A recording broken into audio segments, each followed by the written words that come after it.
So I've heard a lot about, the successes of all of your companies that you've had in your respective industries, but what are some of the obstacles that you've had to overcome to sort of see through those successes? And what would be the biggest piece of advice that you'd give yourself coming away from that? Well, it wasn't easy. It wasn't all success. We were featured very early on by a lot of large organisations as a model of impact success, but to actually get the result right, we did something very unusual. When we started, my co-founder was a lawyer, and one of the advices to everyone out here is the first thing you do when you start a company, send a lawyer to the most remote part of the world to live with farmers, because it gets them out of your hair. It just works on every level.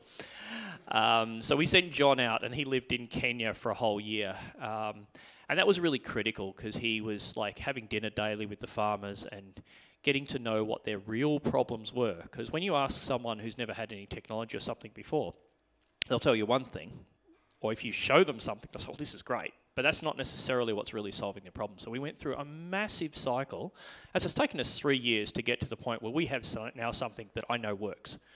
So sometimes it's a very, very long journey, and it takes a lot of learning, and you've got to be very persistent to get to a point where you're actually really nailed the problem. So don't rush.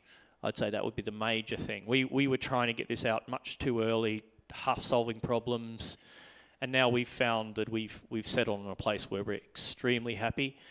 But I'd say we're probably only 50% of the way there. We're going to learn a whole lot from now on, and we'll probably change a couple more times.